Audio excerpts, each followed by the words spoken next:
우리 박수로 하나님께 영광에 올리겠습니다. 아멘. 금년 한 해는요, 우리 개인과 가정, 그리고 교회와 그리고 나라 안팎으로 정말로 어려운 시기를 보내고 있는 것 같아요. 무엇보다 이 코로나라는 바이러스로 인해서 정말 많은 사람들이 큰 고통을 겪고 계십니다. 하지만 하나님은 그 모든 순간을 통과하셔서 시작부터 끝까지 우리에게 임마누엘 하고 계신 줄로 믿습니다. 그 임마누엘이 하나님이 그 모든 어려움들을 돌파하셔서 우리에게 한결같이 사랑을 베풀고 계시고요, 우리에게 크신 은총과 은혜로 함께 하셨기에 우리가 지금까지 걸어오게 된 줄로 믿습니다. 또한 우리 안에 계신 하나님께서는요, 성령으로 여전히 일하고 계신 줄로 믿습니다. 성령은요, 단 한 번도 쉰 적이 없으십니다. 우리가 피곤하여 잠을 청할 때도, 우리가 낙심하여 눈물 흘리는 그 순간에도 여전히 우리를 위하여 일하고 계시는 줄로 믿습니다. 성령은 우리의 삶 구석구석, 그리고 그곳에 새로운 힘을 주시고요, 새로운 지혜를 주시고요, 새로운 능력을 주실 뿐만이 아니라 오늘도 새로운 역사를 행하고 계시는 줄로 믿습니다. 우리 옆 사람과 한 번 더 인사합시다. 하나님은 오늘도 새로운 역사를 이루고 계십니다. 아멘. 이사야서 43장 19절에 보면요, 하나님이 이런 말씀을 하셨어요. 보라, 내가 새 일을 행하리니 이제 나타낼 것이라. 너희가 그것을 알지 못하느냐? 반드시 내가 광야에 길을 낼 것이고 사막에 강을 낼 것이다. 여기서 하나님이 우리에게 하실 거라고 말씀하신 새 일이라는 말이 있어요. 이 새 일은요, 히브리어로 하다시라고 합니다. 하다시. 이 하다시라는 단어는요, 구약에 딱 50번 나와요. 굉장히 소중한 단어입니다. 하다시 하면요, 그 뜻은요, 새로움, 창조라는 뜻을 갖고 있어요. 그리고 그것과 더불어서 수리하는 것, 고치는 것, 회복하다라는 뜻을 갖고 있어요. 그러니까 하나님께서 우리에게 하시는 새 일이라는 것은요, 우리를 생동력 있게 하고요, 우리를 막 상생하게 하고요, 우리에게 신선함을 주는 창조적 사역인 것과 동시에 우리가 손을 쓸 수 없을 정도로 낙후된 삶의 영역들이 있잖아요. 도저히 힘을 쓰는데 되돌릴 수 없는 것과 같은 그런 고통의 순간들이 있지 않습니까? 우리의 신체적인 약점이나 컴플렉스들이 있죠. 우리의 낙심했던 삶의 마음들이 있어요. 하나님은 이것을 하다시 회복시키는 거예요. 우리가 손 쓸 수 없는 것을 하나님이 고치신다는 거예요. 하나님이 그것을 어떻게 해요? 수리하신다는 거예요. 그러니까 하나님이 우리에게 하시는 것은 생동력 있고 신선한 창조의 사역뿐만이 아니라 우리가 손 쓸 수 없어서 저 밑에 감추어 놓던 것을 하나님이 고치시고 수리하신다는 거예요. 하나님은 그렇게 지금도 일하고 계시는 줄로 믿습니다. 냇물이 늘 흐르잖아요. 그래서 냇물은요, 어제의 물이 아니에요. 새로운 물이에요. 그것처럼 하나님은 오늘도 일하고 계시기 때문에 새로운 역사를 우리에게 행하시는 줄로 믿습니다. 딱 1년 전이었어요, 여러분.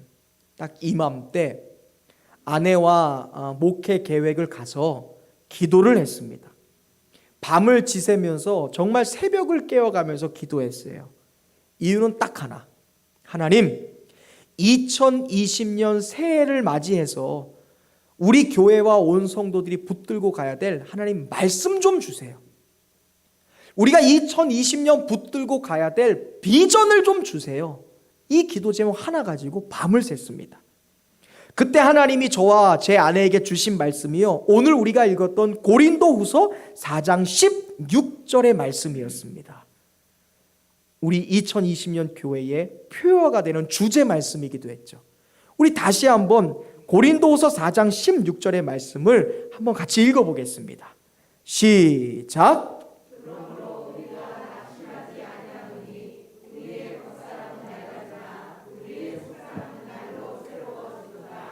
아멘.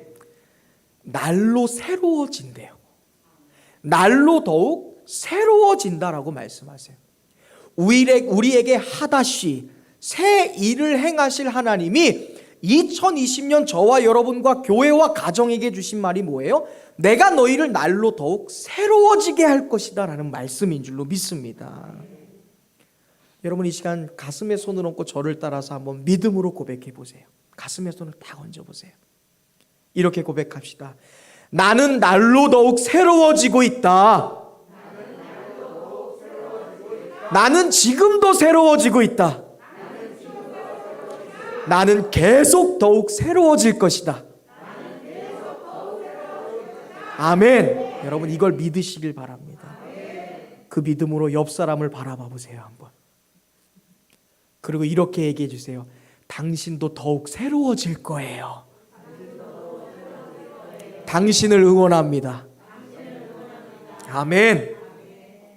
우리에게 새 일을 하나님이 행하신다라고 이사야서에 말씀하셨는데, 그렇게 약속하신 하나님께서 2020년 금년 안에 우리에게 주셨던 말씀이 뭡니까? 내가 너희를 날로 더욱 새로워지게 하겠다라는 거예요. 새로운 창조, 신선한 창조뿐만이 아니라 어제와 또 다른 회복을 줄 것이고, 과거와 또 다른 어때요? 너희를 수리하고 너희를 회복시키고 다시 고치는 것을 매 순간순간 경험하게 될 것이다. 하나님이 선언하셨어요. 하나님은 저와 여러분을 새로운 마음을 주실 거예요. 나 자신을 새롭게 이해하는 시각을 주실 겁니다. 저는 그렇게 확신해요. 나의 가족을 이해하는 새로운 마음을 주시기 시작할 거예요. 더 이상 과거의 아픔 때문에 가슴 아파하지 않도록 여러분을 새롭게 하실 거예요. 과거의 아픔을 잊기 위해 고치는 일이면 고치실 거고요. 회복시키면 회복시키실 거고요. 새로운 일을 만들어내셔야 되면 하나님은 과거의 아픔을 잊기 위해 새로운 일들을 만들어내실 거예요. 그게 하나님이 행하시는 새로운 사역이세요. 그리고 지금의 나의 인생을 딱 보면서 베스트 오브 베스트, 내 인생은 최고급 인생이야 라고 인정하게 만드실 거예요. 뿐만 아니라 내가 아닌 타인도 이해하는 마음을 주실 거예요. 여러분 한번 생각해 보세요. 우리가 정말로 언택트, 비접촉의 시대를 살아가고 있지만 금년에 시작했던 2020년 1월 1일과 지금의 여러분의 마음을 생각해 보세요. 아마 민지, 엄마를 생각하는, 바라보는 새로운 시각이 지금 있을걸요? 금년 처음과 다를걸요? 박미소 집사님 그렇지 않으세요? 하늘이를 향한 새로운 시각이 열리지 않았습니까? 제가 확신하는 거는 홍옥표 집사님이 유재옥 권사님을 보는 새로운 시각이 아마 열렸을 것 같아요. 100%입니다. 하나님은 그렇게 우리에게 새로운 시각을 여신 거예요. 우리에게 새로운 마음을 주시는 거예요. 이렇듯 하나님은 우리에게 새 마음을 주셔서요, 새 일을 행하실 뿐만이 아니라 우리의 인생을 새롭게 하다시 만들어 가시는 거예요. 저는 여러분들 다시 한번 축복합니다. 하나님은 우리를 날로 더욱 새로워지게 하셨다라고 말씀하셨어요. 이 약속을 믿고 나아가는 저와 여러분이 되시기를 주님의 이름으로 축원드립니다. 30년, 50년, 70년 동안 내가 할 수 없었던 삶의 영역들이 있어요. 변화되지 않았던 영역들, 새로워질 여러분을 기대하시기를 바랍니다. 그런데 말입니다. 하나님이 이렇게 우리를 새롭게 하시겠다고 했는데, 그냥 하나님이 우리에게 내가 너희에게 새로운 일을 행할 거야 라고 얘기했으니까 그냥 가만히 있으면 진짜 새로워지는 걸까? 하나님이 내가 너희를 새롭게 할 거고, 너희를 고칠 거고, 너희를 회복할 거고, 너희를 수리할 거고, 정말로 신선하고 정말로 멋있는 일들을 창조할 거야 이랬으니까 그냥 가만히 기다리기만 하면 새로워질까요? 이 질문에 있어서 오늘 본문에서 바울 사도는요, 하나님이 우리에게 행하시는 새 일들을 우리가 경험하기 위해서는 두 가지의 단어가 굉장히 중요하고 이것을 기억해야 된다라고 말씀하고 있어요. 그것이 바로 16절의 말씀이에요. 한 번 더 읽어보겠습니다. 너무 중요하니까요. 읽어볼까요? 시작. 우리의 겉사람은 낡아지나 우리의 속사람은 날로 더욱 새로워지는도다. 아멘. 아이들이요, 어제와 오늘이 달라요. 알고 계세요? 제가 이번 크리스마스 성탄을 맞이해서 조그만 선물을 사서 아이들을 방문했어요. 마지막으로 우리 선경화 성도의 집에 가니까 다과를 준비해서 잠깐 이렇게 다과를 나누는데 할인이가 앞에서 막 춤을 추는 거예요. 막 발레를 더더 하기도 하고 태권도를 하기도 하고. 근데 제가 할인이의 모습을 통해서 불과 1년 전, 2년 전 할인이가 처음 교회 나왔을 때 1년 전 모습이 생각났어요. 걔가 자주 넘어졌거든요. 다현이 처음 왔을 때 기억나세요? 그 조그만 발로 어떻게 걸어 다닐까 그랬거든요. 엄마 옆에 앉아있다가 맨날 떨어졌잖아요. 애가 혼자 앉아있지도 못해서. 그래서 예배 시간에 쿵쿵 그런 소리 났죠. 지금 할인이랑 다현이가 얼마나 잘 뛰어다니는 줄 아세요? 제가 예언 하나 할까요? 얼마 안 있으면 걔네들이 자기 몸만한 가방 들고서 목사님 초등학교 입학식 와주세요 아마 이럴 거예요. 아이들은요 매일매일 새로워요. 매일매일이 새로워요. 사람은요 그렇게 변화하는 거예요. 성장하는 거예요. 여러분 그거 아세요? 믿음도 성장해요. 10년 전의 믿음이 오늘의 믿음이 아니고요, 어제의 믿음이 오늘의 삶을 이끌어갈 수가 없습니다. 믿음도 똑같이 성장하고 자라야 되는 거예요. 창세기 1장에 천지창조의 믿음을 가질 때가 있어요. 여러분 그전에는 진화론인가 보다, 과학 시간에 배웠지, 원숭이에서 아메바에서 사람 되는 거야 라고 생각했는데 교회를 딱 오니까 말도 안 돼. 내가 무슨 원숭이의 후예야. 나는 하나님의 창조물이야. 하나님은 이 진화론이 아니라 창조론이라는 것을 내가 믿게 되는 거예요. 그게 창세기 1장의 믿음이에요. 근데 이 창조론을 믿었으면 믿음이 거기에 머물러 있지 않아요.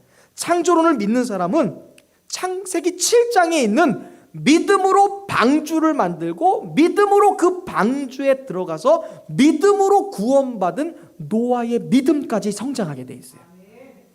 민지가 이 믿음을 갖고 세례받은 거잖아요. 하나님이 계셔? 근데 그 하나님이 정말 구원자신 걸 믿게 된 거예요. 창조주뿐만 아니라 그것을 믿고 세례를 받는 거예요. 또 우리가 구원받은 7장, 창세기 7장에만 믿음에만 머물지 않습니다. 이제는 새 일을 행하시는 하나님께서 창세기 12장에 내가 너희에게 새 일을 행할 거니까 아브라함이 그랬던 것처럼 본토와 고향과 아버지의 집을 떠나 내가 너희에게 보여줄 땅으로 가. 내가 이끌 테니까 그곳을 따라와 라고 했을 때 아브라함이 순종한 것처럼 구원받은 사람은 하나님의 말씀에 순종하는 믿음의 길을 떠나는 그 믿음의 분량까지 자라게 돼 있어요. 이것을 가리켜서 우리는요 거듭남이라고 얘기해요. 거듭, 새로 태어났다라는 거예요. 죄 때문에 영적으로 죽어있던 존재가 하나님의 선행의 은혜죠. 우리의 자격이 아니라 그냥 하나님이 먼저 행하신 은혜예요. 전적인 은혜죠. 그리고 그 은혜로 말미암아 내가 새로운 생명을 얻어서 새로운 피조물이 되는 거예요. 이게 거듭남이에요. 믿음이 없었던 사람이 믿음을 갖게 되고 믿음이 약했던 사람이 믿음이 강해지는 경험, 그것이 거듭남입니다. 이것을 감리교회는요 성화라고 얘기했어요. 질문할게요. 우리 교회는 이걸 뭐라고 할까요? 맞아요. 새로남이에요. 믿음이 자라나는 거죠.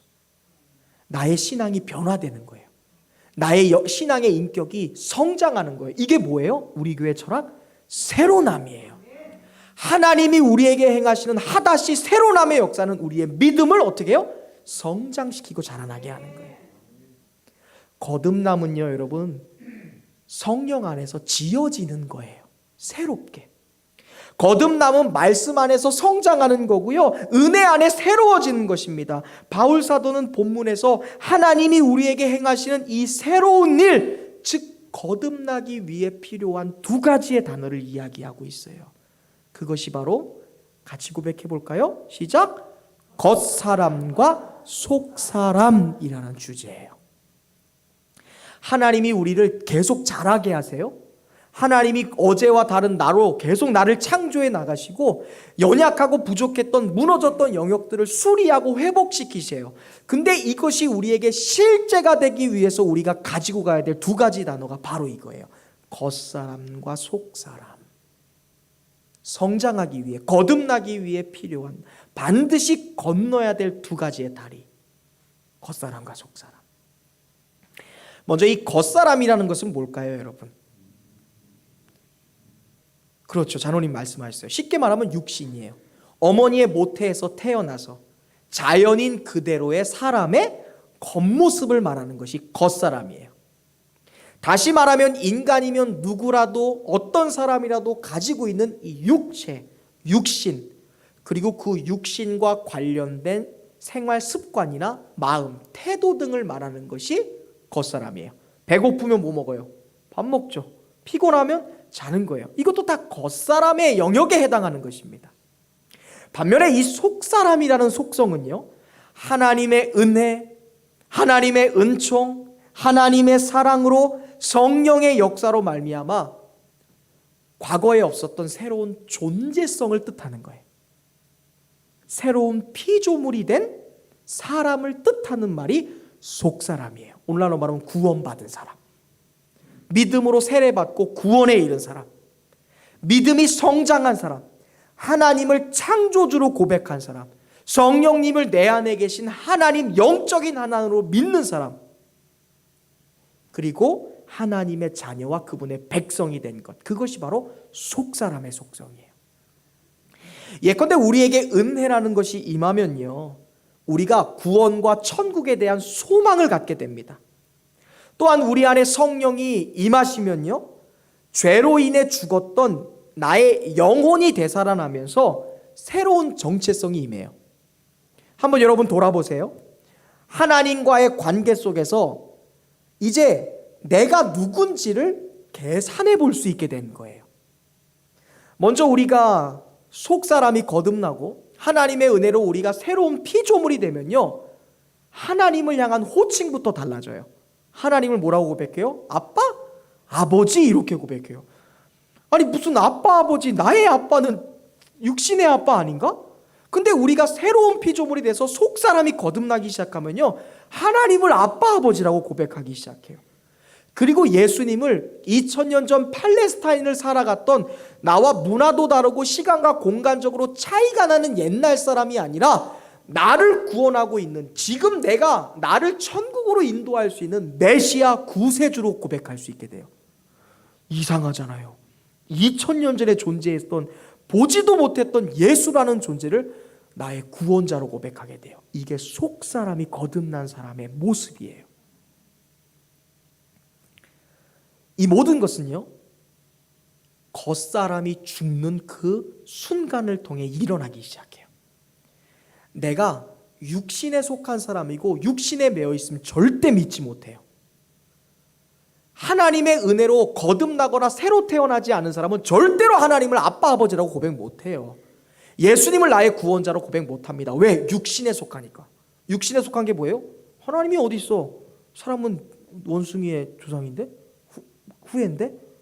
무슨 우주는 빅뱅으로 만들어진 거 아니야? 무슨 하나님이 창조야? 말로 이걸 어떻게 창조해? 이게 육신에 속한 거예요. 그런데 육신이 죽고 우리의 겉사람인 속사람이 영혼이 되살아나면 우리는 하나님을 창조주로, 하나님을 아버지로, 예수 그리스도를 구원자로 고백하게 되는 거예요. 이것이 바로 겉사람이 죽는 거예요. 이전에는 생리학적인 관점에서 남자가 여자가 만나서 결혼해서 태어난 게 사람이 아닌가? 나는 엄마 아빠가 만나서 태어났지라고 생각했는데, 속사람이 거듭나기 시작하고 겉사람이 죽으면요, 어떻게 해요? 나는 하나님의 은혜로 구원받고 하나님의 형상대로 만들어진 존재야 라는 것에 대한 새로운 자각이 생겨요. 옛날에는요, 육적인 사람이 살아있을 때는요, 흙수저 금수저 따졌어요. 나는 왜 그런 가정에서 태어나서, 나는 왜 그런 남편 만나서, 왜 나는 그런 부모 만나서 이랬는데, 겉사람이 죽고 속사람이 거듭나기 시작하면 안 그래요. 무슨 말이에요? 나는 예수님의 목숨 대신 살아가는 엄청난 존재야. 나는 예수님의 목숨과 맞바꾸어진 존귀한 존재야. 왜 이래? 흙수저? 그게 뭔데? 나는 성령이 내 안에 역사하시는, 나는 하나님의 성전이야 라는 새로운 정체성이 임해요. 이게 거듭남의 특징이에요. 여러분, 겉사람이 죽었다는 거예요. 여러분이 지금도 흙수저 금수저 따지고 계세요? 한번 여러분 스스로에게 질문해 보세요. 여러분 아직도 흙수저 따지고 계세요? 아니죠? 여러분의 정체성은 하나님의 자녀입니다. 할렐루야. 하나님의 창조물이에요. 온 우주보다 귀한 것이 여러분 각자예요. 이것을 여러분 인정하고 계시면 여러분은 이미 거듭난 분들이세요. 하나님이 여러분에게 새로운 일을 이미 행하고 계신 거예요. 과거 겉사람에 속했을 때는요, 나 자신에게 목적이 있었어요. 근데 이제 하나님과의 관계 속에서 나를 새롭게 자각하게 되니까 시각이 열리는 거예요. 거듭나서 새로운 피조물이 된 거예요. 그리고 이제 더 이상 나의 기준이 아니라 속사람, 즉 하나님의 기준으로 나를 바라보기 시작해요. 사도 바울은 겉사람이 죽는 사건에 대해서 16절에서 이렇게 고백하고 있어요. 겉사람이 죽는 사건입니다. 그러므로 우리가 낙심하지 아니하노니 우리의 겉사람은 어떻게 된다? 낡아진다라고 얘기했어요. 겉사람이 죽는 거래요. 육신에 속한 생각과 판단이 죽는 거예요. 그것을 가리켜 낡아진다라는 표현을 했어요. 성공을 향한 나의 집념이 낡아지는 거예요. 명성을 향해서 정말 미친 듯 뛰어가던 나의 열심이 낡아지는 거예요. 부와 명예와 어떤 그런 세상의 정욕을 향해서 막 달려가던 나의 옛날 모습이 어때요? 낡아진다라고 표현했어요. 옛날 성경에서는 이 낡아진다라는 표현을 후패한다라고 했거든요. 후패한다. 여기서 말하는 이 낡아진다라는 표현은 두 가지 의미가 있습니다. 첫 번째, 우리의 육신이 늙고 병들 때가 있죠. 나이가 들면 예전 같지 않아요. 그렇죠, 권사님? 올라오면서 권사님 요즘에 하도 많이 저한테 말씀, 목사님 발목이, 무릎이, 겉사람이 낡아지는 거예요. 나이가 드니까 낡아지는 거예요. 그러니까 육신적인 낙후됨을 뜻하는 말이 나의 겉사람이 낡아진다, 그런 표현의 의미도 있습니다. 그런데 두 번째, 조금 넓은 의미로 보면 거듭난 우리가 그리스도인으로 살아갈 때 만나게 되는 고난을 상징하는 거예요. 전도하다가 핍박받을 때 있잖아요. 네가 무슨 전도야, 까! 그러면서 전도하는데 막 얼굴에다 전도지 딱 던지고, 야 김민지 네가 언제부터 교회 다녔다고 그래? 술 한잔해 안 먹어, 술 한잔해 안 먹어, 지지배, 뭐 이런 거야. 막 비방받는 거야. 비방. 내가 나의 육신에 속한 것이 비방받으면서 낡아지는 거예요. 내 명예, 김민지라는 사람이 막 무시당하는 거예요. 이게 어떻게 보면 또 낡아지는 것이 될 수도 있잖아요. 하지만 지금 사도 바울이 말하는 이 나의 겉사람이 낡아진다라는 포인트에 여러분 집중하시면 안 돼요. 굉장히 우울하잖아요. 김경호 집사님 우리 교회 가장 어른이신데 내가 낡아지고 있다, 후패하고 있다, 생각만 해도 암울하지 않습니까? 바울이 지금 그 얘기하는 게 아니에요. 무시당하고 결박당하는 거 얘기하는 게 아니라 바울이 말하고자 하는 요지와 논점은요, 이 뒤에 있는 단어예요. 오히려 낡아지는 것이 아니라 새로워지는 것에 대하여 바울이 강조하고 있는 것을 여러분 눈을 뜨고 보실 수 있어야 돼요. 16절 하반절을 보세요. 이렇게 얘기해요. 그러나 우리의 속사람은 어떻게 돼요? 날로 더욱 새로워지는도다. 바울이 지금 우리의 겉사람은 낡아지나 여기에 포인트를 주는 게 아니라 어때요? 그거 생각하지 마세요. 돌아보지 마세요. 신경 쓰지 마세요. 왜? 우리의 속사람은 어떻게 되니까? 날로 더욱 하다시 새롭게 창조되고 있으니까. 다소미는 어제와 또 다른 새로운 존재로 창조되고 있으니까. 배원정 집사님은 어제 경험하지 못했던 명품적 삶은 오늘도 살게 될 거니까 그거 생각하라, 이 얘기하고 있는 거예요. 여기서 말하는 날로 새로워진다 이런 표현을 썼는데요, 날로라는 말이 있어요. 근데 이 날로라는 표현이 이 헬라어의 원문을 굉장히 부족하게 설명한 단어예요. 저 같으면 울트라 캡숑 짱, 대박, 짱짱짱, 킹왕짱, 더더더더 플러스 곱하기 100 이렇게 했을 거예요. 근데 이 성경을 번역하는 신학 이 위원들이나 그런 학자들이 굉장히 고상해서 그냥 날로 이렇게만 번역한 거예요. 이 헬라어 원문을 보면요, 이렇게 되어 있어요. 헤메라 카이 헤메라, 아나카이노 이렇게 되어 있어요. 이 굉장히 글씨로만 봐도 10글씨가 넘는 거를 지금 날로라는 두 글자로 그냥 딱 잘라버렸어요. 굉장히 부족한 번역입니다. 먼저 이 헤메라라는 말은요, 영어로 day라는 말이에요. 날. 그리고 카이 하면 그리고라는 접속자예요. 그러니까 헤메라 카이 헤메라 하면 날, 그리고 날. 우리나라로 말하면 날로 매일. 하루 더욱 뭐 이런 말이에요. 그리고 이 뒤에 보면 카이노, 아나카이노 하면 새롭게 갱신되다라는 뜻이에요. 정리해보면 나의 속사람은 날로 더욱 새로워진다. 헤메라 카이 헤메라 아나카이노라는 말은요, 나의 속사람은 하루하루 더 새로워지고 있다. 나의 속사람은 매일매일 더욱 새로워진다. 나의 속사람은 날로 더욱 새로워지고 있다. 이 말이에요. 지금 바울이 그 얘기하는 건데 그냥 날로. 그러니까 임팩이 없어요. 그러니까 제가 바울이 후패하고 있는 겉사람에 집중하는 것이 아니라 새로워지는 속사람에 집중하고 있다는 이야기, 거기에 지금 포인트를 준 것이 거기에요.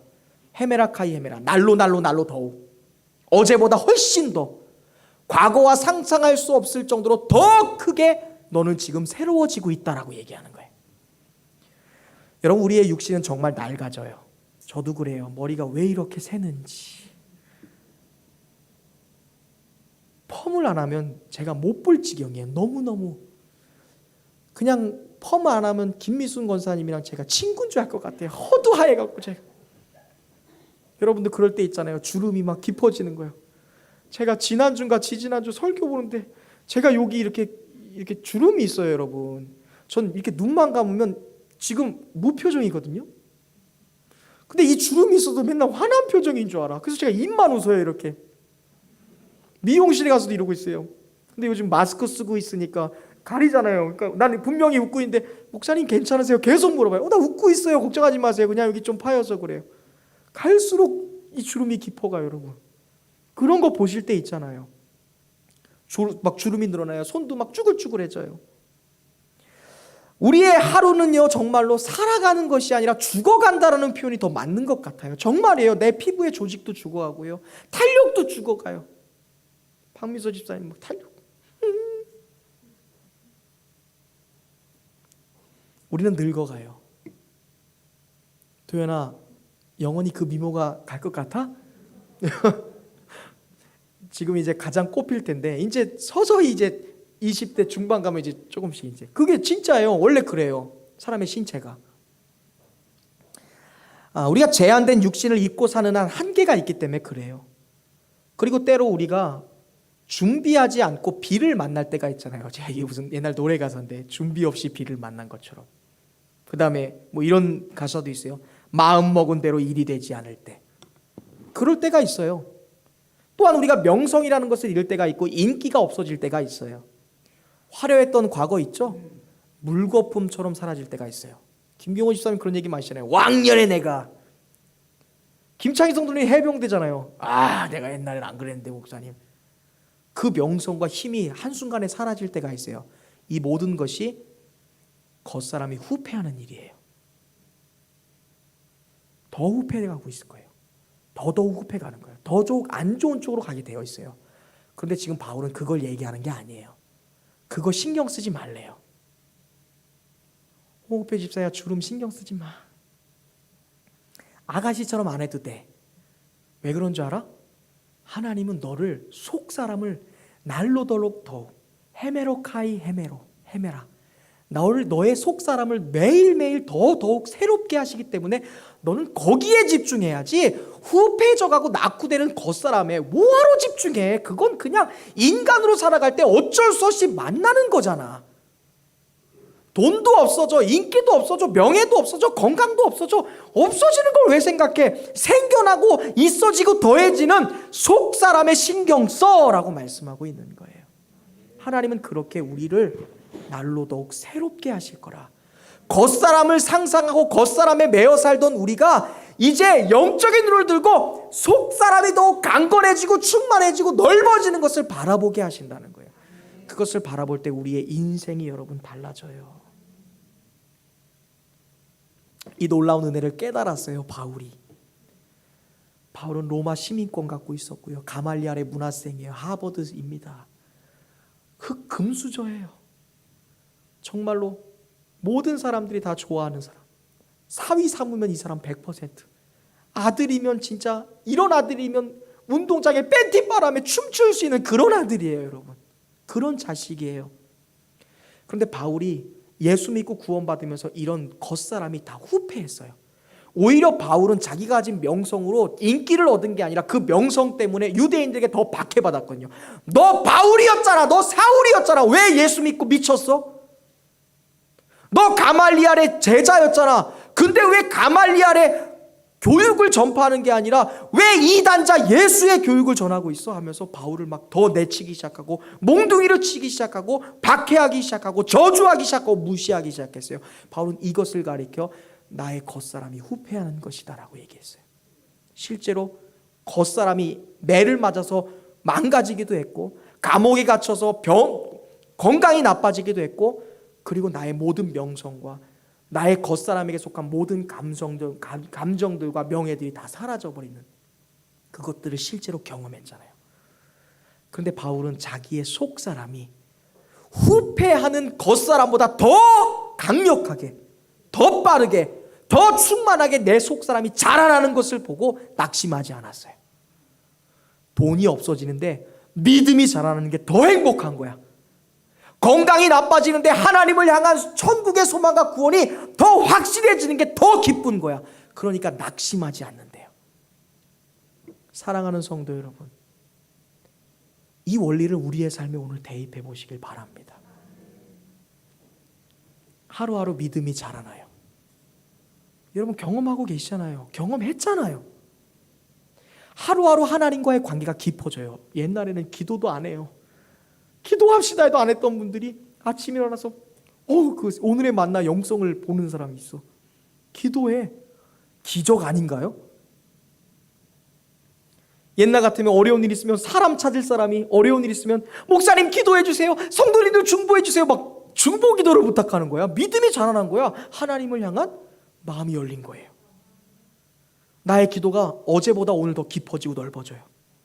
어제보다 하나님을 향한 나의 영성이 더 강력해지는 거예요. 말씀을 향한 간절함이 생겼어요. 매일매일 주님을 향한 성품이 내게서 드러나기 시작해요. 내게 온유함이 있는 거야. 순간순간 찬양이 막 내 안에 있기 시작해요.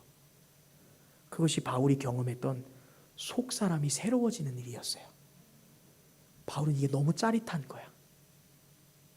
예수님을 박해하던 사람, 예수 믿는 사람을 잡아 죽이던 복음의 박해자였던 내가 복음에 취해서 하나님과 너무 가까워지고 사랑스럽고 그 복음에 취해서 내가 너무 매일매일 하늘을 날아다니는 것 같은 구름 위를 날아다니는 것 같은 그 황홀경에 빠졌다는 것이 내 겉사람이 후패하는 것보다 더 행복했다는 거예요. 이 놀라운 영적 경험은 오늘 우리의 겉사람이 때로 낡을지 모르겠지만 우리의 겉사람에 속한 모든 영역들이 하나하나 사라질지 모르지만 무릎도 쑤시고 발목도 아프고 허리가 지끈지끈거리고 얼굴에 주름살이 깊어지고 때로는 사업의 실패를 경험했을 수도 있고 은퇴하여 일선에서는 물러났을지 모르지만 그러잖아요. 나이가 들어서 더 이상 찾아주는 사람이 없을 때도 있어요. 그렇죠 집사님? 그렇죠. 맞잖아요. 우리의 얘기잖아요. 때로는 건강에 황색 신호가 들어올 때가 있어요? 없어요? 있죠. 겉사람에 속한 사람이라면 이게 너무 힘든데 속사람이 새로워지는 사람은 아무렇지도 않아요. 그게 너무 행복하고 더 값진 거니까. 하나님은 그렇게 우리를 만들어가고 계세요. 여러분들이 여러분의 삶에 이 놀라운 영적인 축복의 원리, 우리가 이 속사람이 새로워지는 것에 대하여 감격할 때 하나님은 그것을요 제곱 곱하기로 나가세요. 더하기가 아니에요. 우리가 속사람이 새로워지는 것에 기뻐할 때 하나님은 거기에 하나님의 축복을 곱하기로 부어주세요. 겉사람이 후패하는 것은 단계적이에요. 위가 아팠다가 염증이 생기고 토하게 되고 단계적이잖아요. 한 번에 오진 않거든요. 근데 속사람이 세워지는 건요 상상할 수도 없어요. 하나님의 방법이니까 곱하기 만 빵 때려버리시는 거 하나님. 여러분의 삶에서 이 축복과 이 진리와 이 감격과 이 희열을 느끼고 살아갈 수 있는 믿음의 성도들 될 수 있기를 주님의 이름으로 축원드립니다. 바울은요 17절에 이 모든 것을 낙심하지 않는 비결 뭐라고 얘기해요? 나는 보이는 것이 아니라 보이지 않는 것을 바라보는 믿음으로 뭐예요?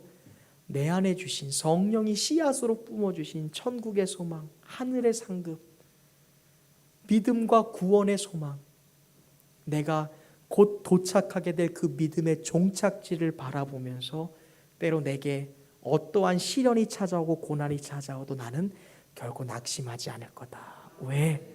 나의 속사람이, 나는 지금 이만큼만 생각하지만 하나님이 나의 속사람을 성장시키고 나의 속사람을 번영시키는 하나님의 계획은 나의 생각과는 전혀 상상할 수 없는 큰 것이라는 것을 상상하는, 보이지 않는 그것을 바라보는 것. 제가 오늘 여러분에게 말씀드리는 이 새로워지는 일들은요, 제가 말하는 것은 빙산의 일각이에요, 여러분. 이교옥 집사님, 민준이가 김보일 목사보다 한 10,000배 정도 훌륭한 목사가 된다고 상상해 보세요. 그게 우리가 상상할 수 있는 새로운 일이거든요. 근데 민준이의 손자가 그거보다 한 10,000배 더 큰다고 생각해 보세요. 이게 하나님의 영역이에요. 도연이가 결혼해서 아이를 낳는데 그 딸이 온 세계에서 가장 유명한 선교사가 되는 거야. 민지가 결혼해서 아이를 낳는데 삼성 굴지의 기업보다 더 큰 삼성의 기업 회장이 되는데 엄청난 크리스찬의 기업가가 되는 거야. 우리가 이거 상상한 적 있으세요? 바울이 얘기하는 보이지 않는 영역이 이거예요. 하나님은 그만큼 무제한적으로 우리의 속사람이 성장하고 새로워지는 것을 계획해 놓고 계신 줄로 믿습니다. 이것을 믿어야 우리가 어떠한 순간에도 낙심하지 않을 수 있는 것입니다. 겉사람은 낡아지나 속사람은 날로 부흥하고 있고 새로워질 것이다. 그것을 기뻐하고 기대하는 마음. 오늘 바울이 말씀하고 있는 날로 속사람이 새로워지는 것을 기뻐하는 이 마음이 오늘 저와 여러분과 우리의 가정과 교회에 있을 때 비로소 우리의 인생은 달라지기 시작할 거예요. 여러분의 속사람이 매일매일 변화되는 것을 보고 여러분이 기뻐하기 시작할 때 우리의 인생에는 비로소 하나님 나라에 속한 영적인 부흥의 역사가 시작될 줄로 믿습니다. 그러므로 사랑하는 성도 여러분, 매일매일 헤메라 카이 헤메라, 매일매일 하루하루 날로 새로워지기를 선택하고 새로워지기를 힘쓸 수 있기를 바랍니다. 우리의 겉사람은 우리가 밀어버리고 겉사람에게 속한 모든 생각은 내 삶에서 제하여 버리고 속사람을 새롭게 할 수 있는, 기도하고 말씀 보고 성도들과 함께 믿음의 간증과 교제를 나누고 찬양이 깊어지고 그러한 영적인 생활, 하나님과 가까이 할 수 있고 하나님이 행하시는 새로운 일이 무엇인가를 캐치할 수 있는 그런 영적인 활동에 우리가 열심을 낼 수 있기를 주님의 이름으로 축원드립니다. 이제 말씀을 맺겠습니다. 속사람의 새로움이 없는 겉사람이라는 것은요, 결국 방전되어 사용할 수 없는 배터리와도 같습니다. 배터리는요, 이제 용량이 없네라고 자각하는 순간 우리는 쓰레기통에 버리죠. 나의 겉사람은 결국 늙어서요, 사용하지 못할 지경에 이르게 될 것입니다. 일어나서 밥 먹는 힘도 없을 수도 있고요, 병이 들어서 숟가락 하나 들 수 없는 상황이 이를 때도 있을 거예요. 그러나 반면에 우리가 속 사람이 살아있게 되면, 속 사람이 새로워진다면 겉사람의 낡아짐, 겉사람의 후패함, 겉사람의 모양과 상관없이 풍만한 생명을 누릴 수 있고 은총을 받아 하나님의 나라를 실제로 살아갈 수 있게 되는 줄로 믿습니다. 우리의 속사람을 새롭게 하고 날로 더욱 키워가는 일은 그래서 겉사람이 죽어가는 일에 대하여, 겉사람이 낡아지는 일에 대하여 우리가 어때요? 할 수 있는 가장 위대한 대책인 거예요. 여러분의 삶을 돌아보십시오. 나의 겉사람이 날마다 후퇴하고 낙후되고 있는 것을 느끼고 있다면 가만히 방치하실 건가요? 그렇다면 방전된 배터리로 살아갈 수밖에 없어요. 그러나 우리가 재창조하는 거예요. 나는 늙어가고 있다. 나는 낡아지고 있다. 나는 후패하고 있다. 나는 후퇴하고 있다. 그러나 나의 속사람은 새로워지고 있다. 이것을 기뻐할 때 우리는 어떠한 순간에도 하나님의 뜻을 이루는 놀라운 믿음의 도구가 될 수 있는 줄로 믿습니다. 아직도 2020년의 마지막 주일을 보내면서 거듭남의 기적을 경험하지 못한 분이 계신다면 이 시간 결단하십시오. 하나님, 겉사람을 버리고 속사람이 새로워지는, 껍데기에 불과한 나의 겉사람을 후퇴하고 나의 영원한 진리요 나의 생명인 속사람을 강건케 하고 새롭게 하는 일에 내가 열심을 내겠습니다. 2020년 끝났다고 포기하시겠습니까? 천만에요. 4일이나 남았어요. 여러분, 4일이면 세상 변할 수 있습니다. 여러분과 저도 바꿀 수 있습니다.